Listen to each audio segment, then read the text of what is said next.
This is Andy Purewal for Boxing Social in association with Betfred. I'm delighted to be joined by Rocky Fielding over Zoom for the first time in 2022. Rocky, firstly, Happy New Year. Hope you had a good one and a good Christmas. Did you get up to much? Yeah, and you, mate? Not much now. Obviously, it's got two young kids now in it, so it's all about them really. So not much. Christmas dinner out and chilled out really. With the kids, yeah, not much happening. Rocky, I know you're out in Dubai at the minute. So firstly, just obviously coming on to a boxing talk, what is your current training situation? Training? Yeah. Well, I just like my last fight moved out here, so I'm just here doing my conditioning work and run works and bit of, get a bit of sparring in around 10 gym with some of the lads. Then I fly back then to Jamie and then get back with Jamie. Last fight's done like 2.5 weeks, just under 3 weeks. Back, because I rented my place out back at home, my house, so went back to my mum's, back in my old bedroom, and got on my own, left me girl and the kids here, they're in school, so got back to that routine, that back where everything started really, you know what I mean, and I was starting my career. I was obviously in my little box room at home and going to train in Manchester, so kind of went back there, I had a bit of time out through the COVID stuff, and timing was COVID and shows coming and slowly, but then obviously you got the young lads coming through, the prospects that need to be out, so I just sat back with biding my time, got myself back fit, and so I say went back home, back to my mum's, and got back in that routine of going to Manchester, coming home, back in my room, chilling out. I like being in the camp, and got some good sparring in, and got some good working with Jamie, and then flew back out. Come back a bit early. My little boy was sick, and first time of being away, to go to my mum's house, went back at home and sleep for a weekend and 2 days the most, but 2.5 weeks the first time, nearly 3 weeks, was a bit hard. And my boy got sick and I had to go to the hospital and done my head in a bit, so I came back, but I got another fight lined up in March, April, so I'll be going back for a bit longer the next couple of weeks. Rocky, I know when we previously spoke before you moved away, you said you're doing so for yourself and your family to have a better life, especially in the current circumstances in the COVID world. Life isn't what it used to be. Do you miss not having that sense of kind of a regimented boxing kind of day-to-day lifestyle of you're at home, you drive to the gym, do your stuff there, you go back, maybe eat, rest, and then go to SNC? You know what? That side of life? You know what? I'm doing that now, yeah. That's what I do, yeah. My kids, I do the school runs. I take my kids to school. I love it. I love picking them up. So I take my kids to school. I've been in the gym. It's what time? 4 o'clock here now. I've been in the gym since 8 o'clock. Done me 2 sessions. At 8 o'clock this morning. Done me 2 hours conditioning. There's a little cafe down the bottom of rest. Get me shower. Have a bite to eat. Have an hour recovery, 2 hours, boom, go again for my second session.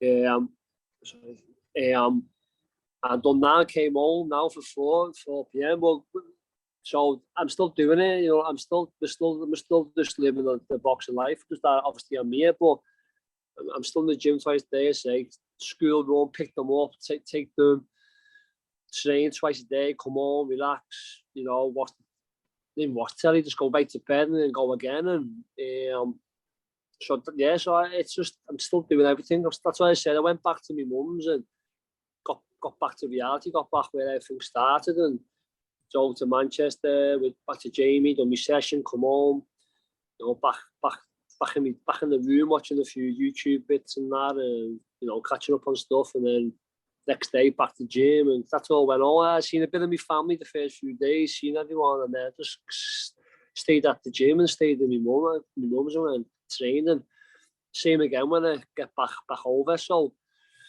as I say, I don't half-heart. I'm 100%. So when I train, I'm training properly and I'm doing it properly. And as I said, I have being out 8 o'clock this morning, done me 2 sessions, recovered in between, and I just got back in now. And the only reason why I'm a bit late today is the kids are off school with the teachers about COVID, so they've had to be homeschooled. So that's a bit tricky at the minute. I'm not tricky, we got me girl now and stuff, so it's here. But otherwise, if I do the school run, then I'll be having a rest and going back tonight. So, you know, I say I'm still in the routine, still working hard and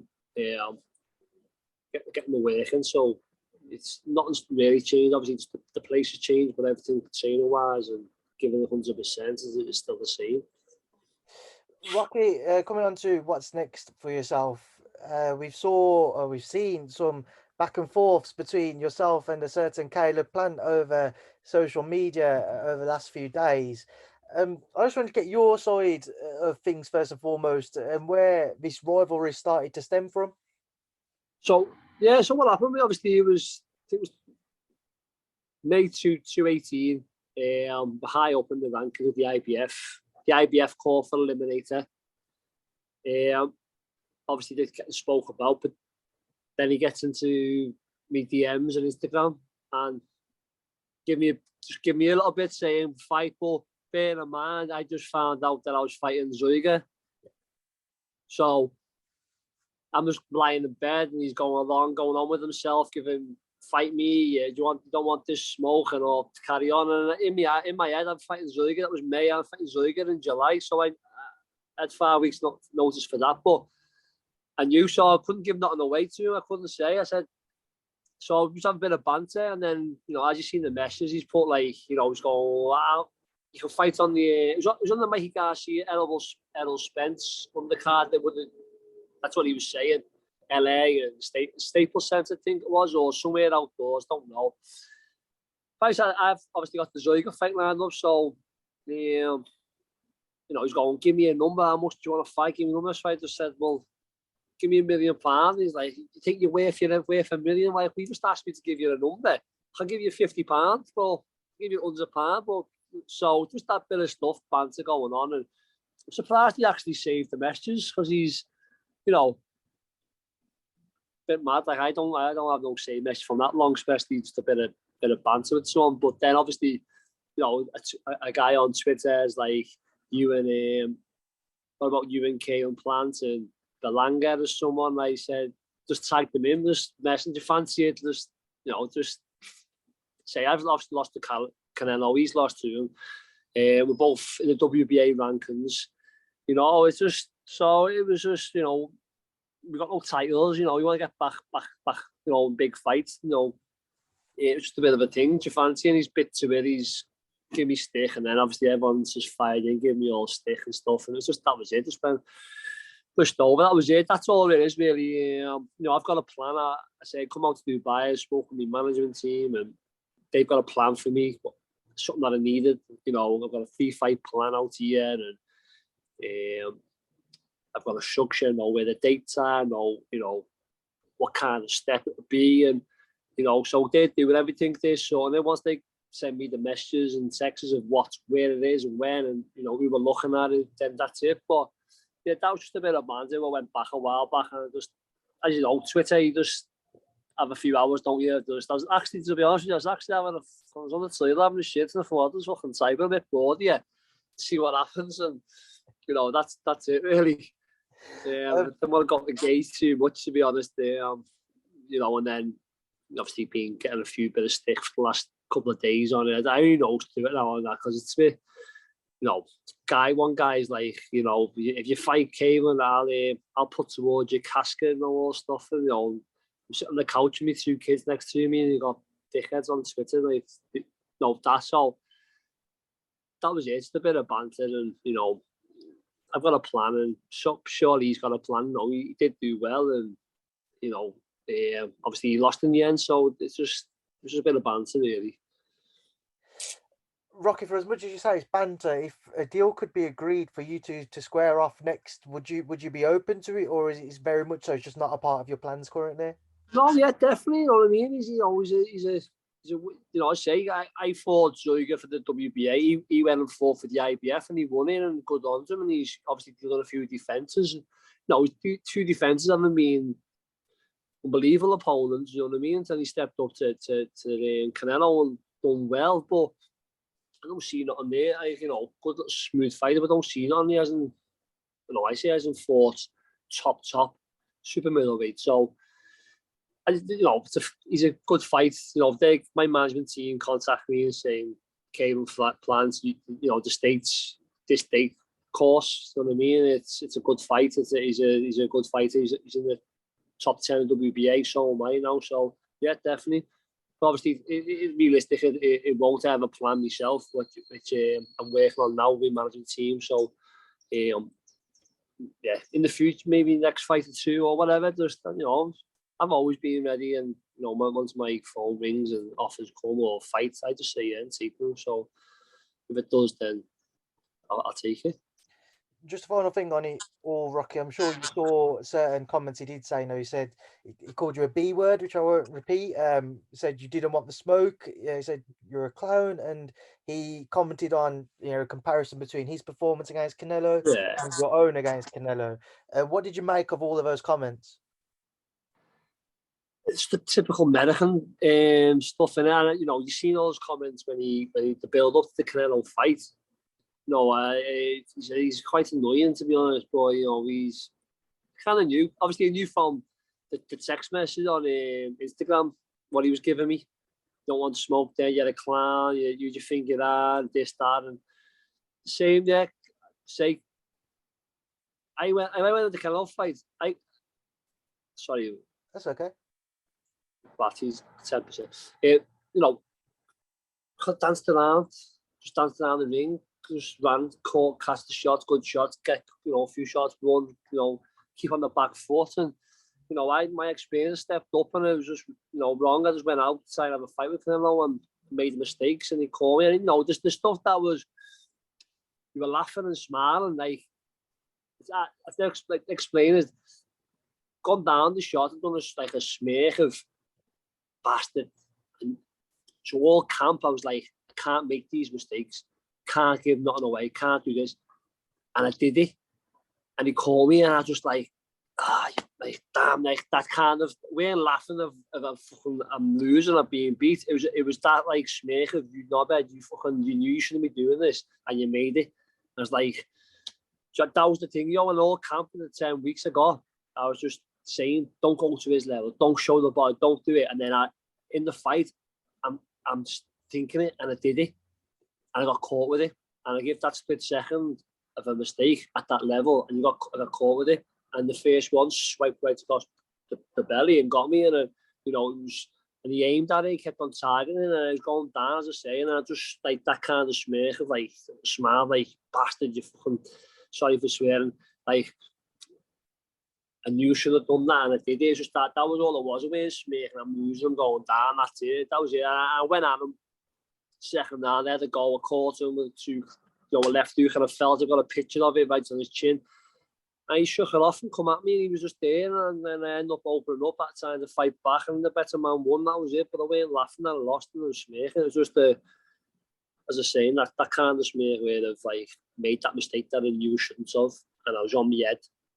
Don't make this mistake in the change rooms, don't make this. And I did it, and that was it. I made the mistake, and I got caught with it with a tough fight, and you can't do that at level, and that's all happened. But it definitely wasn't smirking, laughing about losing, fighting, you know what I mean? Definitely not. Just picking that back up there, we're having a few just to get some connection issues.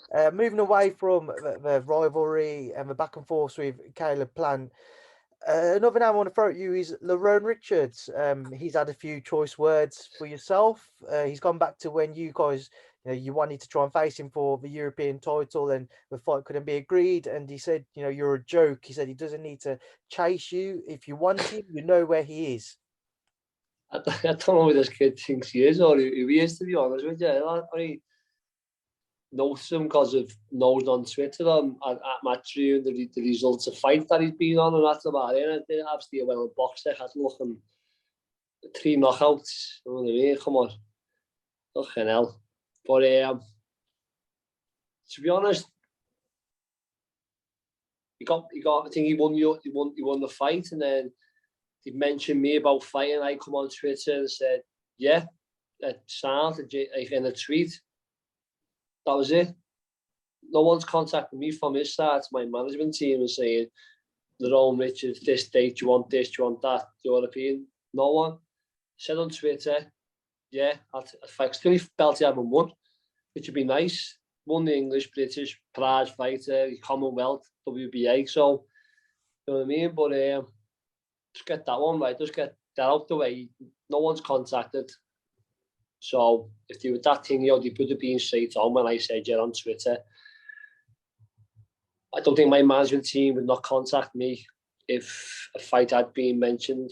So that's that. And then, yeah, well, this morning on Twitter, I seen someone he had an interview calling me a joke, I'm irrelevant. And then I seen 5 minutes later, there's a big poster of him with Rocky Fielding joking as irrelevant. So if I'm not irrelevant in a joke, why are you making a poster of yourself and putting my name on it? Like, do you know what I mean? So I have no problem facing him or like that. You know, to be honest, I don't even stay up because the fights are here. And 4 hours ahead, so I don't even watch the boxing. I'm in bed, and then I wake up in the morning. I'll go only through the Matchroom Twitter or the Zone. That's all I see, them clips. And I don't know what the kid thinks he is. He's come on this. Don't know where he's been. He's come on the scene and he's had 2 points wins. His last 2 fights going the distance. Why isn't he knocking these kids out? The Calidus, I'd blast the Calidus out. You know, Zoiger knocked the Calidus out. I knocked Zoiger out years ago. So, and then he's going the distance with them. And then his last fight, this other kid's supposed to be a banger and going the distance.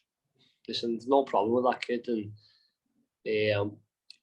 he's not on my radar. As I say, he's not in there for me. You know, I say the European at the time would have been good then if something would have happened, yeah, fight and take the European off him and then crack back on what I'm doing. But what he got, and like, he just won a belt I seen on like the pictures and stuff, and that belt, I'm looking at that belt means nothing. He doesn't mean nothing. As I say, I don't really know the kid much, I don't see much of him. But all of a sudden, he's on this big high horse because he's doing a bit of shows on Matchroom, and I'm a joke and relevant. But as I say, got posters made. So if I was someone's joking and relevant to me, I wouldn't be putting the posters myself and putting the name all over it. So and as I said, just to get that way, no one's offered me no fight since I said to the I'll fight, no problem with the European. No one contacted me and said, you want to fight Lerrone Richards on this day, whatever. So that's it. Maybe after this interview now, we might see it, and he might, get his management to start getting contact and things. And as I say, if it works out, I've got no problem fighting him. And I don't think I have actually problem fighting him. I've seen clips, I've seen his record. I don't even know, 18 wins or something, I don't know, 3 KOs. So he's not bothering me, mate. So he's not in my plans, but if he want it, but what happens, if makes sense, then that's it. But I'm not interested. I don't really know much of the kid either, to be honest. Rocky, who is in your plans? Is one question I haven't asked. Obviously, we spoke about Caleb, we spoke about Lerrone. So what is the plan that you and your management team have put together? Yeah, so obviously got here, management team, give me a 3 fights. We obviously got the one out the way. After coming back out the ring for the time, got the that fight out the way, which is I was supposed to fight a guy Chudinov, bit of a tough guy, isn't he? You know what I mean? And then he pulled out like the week or so before. We got the guy in. He's lost 3 fights, but knocked 32 out. You know what I mean? He's called himself that's little Tyson or something from Ghana or whatever. But it's one of them, and say it's 2 rounds, which is boxing. It's what happens. I knew that kind of thing to get back into the mix. But next fight is a bit of a step up. They're working on opponents now, and someone who's ranked, someone who that can get. I've got a fair fight. That may be a big one if all goes well. The second fight now, so I got a message yesterday on a couple of opponents that are being mentioned, and that they're ranked. So I think that's it. Really, just get them. you know, these rank fighters or a decent fight, so I can get myself, you know, higher up in the rankings, and like I'm in the top 10 WBA now. So if I get this next win in, I can go into the top 5, top 3, and then the third fight is, you know, some sort of title fight, maybe eliminated the saying, and maybe all see what's available, see who's you know what big fights, big names there, fights there, and then I'm there then. So that's the plan. That's what to say. I just leave it to the management, and you know they've done a great job so far, and you know what they're saying is they're doing. As I say, it's the first time in my career that I know when I'm fighting. I know the fight. I know the round kind of thing. You know, November, back out March, April, and then August, September for a bigger one, a fair fight. And I'm like, right, I know where I'm at now, and they're putting it to me. I bet, you know, I'm happy with it, and that's the way we're at. So should have something nailed on in the next week or so on things, and it could be here, it could be in the UK, but I'm just obviously waiting for the ones at MTK to get back on with more news. But everything's down to them, what they put to me. I look at it, you know, speak with Jamie, and then we go ahead with it.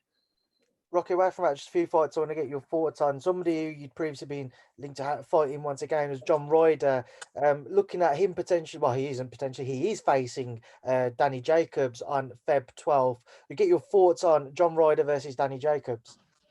Yeah, good fight, good fight for John. As you're saying, you know, similar to me. He's had a couple of wins. He just wants, you know, he's had a bit of bad luck, and he just wants the big names and a big fight coming back in the mix. So, you know, as you said, it's been made. So this is a good fight for him. You know, Jacobs is obviously, I don't know, has he fought since Canelo? Yes, he fought. He fought against Gabe Rosado. He won, but a lot Oh of yeah, but people felt that that was he a shouldn't have done. close fight or something. Yeah. So yeah, it could be a good fight for Ryder, and I say good win for him if he pulls it off, and then he's you know, he's back in the mix. And as another one where it got mentioned about that I've turned the Ryder down fight. I think you might have mentioned it a while back on the interview, or someone, and like that's another one. I haven't turned that down because I've beaten before and had a bad camp. Do you know what I mean? I weren't even 100% for the camp. Mentally with what I had going on with my mum and stuff like that. So being ill, so and then he said I got offered the fight and knocked it back, which is bizarre as well. So you know that could be, you know, he gets a good win and I get a good win, and then maybe something down the line there for us. But that'd be a good fight. You know, Jacobs has got a bit of a bang on him. He can punch a bit, and you know, Ryder's tough. He's there. He'd be there for the. You know, he's there for the 12 rounds, and each couple of last fights, he's looked good. He's looked well. So, good luck to him. Over he pulls it off. Yeah, good luck to him. Away from that one, just two fights which are also coming up. We can get your thoughts on. Firstly, Amir Khan and Khan-Brook. Rocky will finally see that Feb 19th. What are your thoughts? Finally, yeah. You know, as you say, it's not as big as what it was when you in the primes, things like that. But it's a good fight. You know, Amir Khan, he's got the speed, and you know he's a good boxer, and you know, but then when he gets caught, it's different, and you know it's how much Kell's got there and desire that he's got. Is he putting it in the camps, and surely he is, but the Terence Crawford defeat, what didn't look well for him, you know what I mean? So how he comes back and stuff like that. But it's a good 50-50 fight, I think, but you know, it's something that needed to happen. I know it's a bit late, but just needed to happen, Cal, you know, the rivalry that they've got. So I think it'll be a good fight. I don't know, it's a hard one to pick now. Maybe both in the prime, probably with the edge to probably can, but now, like, you know, yeah, I don't know. So I don't know on that one. Maybe ask me a few more weeks down the line, a bit closer to it in a couple of weeks or something. But yeah, I think it'll be a good fight. And then just I think final. Swan will go, I think, anyway. I think Swan will go early. Okay. Just the final one to get your thoughts on is Chris Eubank Jr. and Liam Williams. What's your take on that? Another good fight, you know, two come forward fighters, aggressive fighters. You know, Eubank's got a bit of speed, I think, but Williams, you know, he's got a bit of power as well. That's a good fight, yeah. I'd pick Williams on that one. I think I'll go with Williams with that one. Just, you know, he's obviously been in some, you know, good fights himself. He's, you know, he's experienced at a good level, obviously with Andrea and that. So, I think the stars will gel well, and it'll be a good dogfight. But I think Williams will probably get that one. Right, Rocky, we'll leave it there now. Leave you to enjoy the rest of your day. It's been a pleasure to catch up with you. Hopefully, I'll see you Thank you. soon. Thank you for speaking to me in Boxing Social. Well, definitely, yeah. Thank you, Alan. Thank you.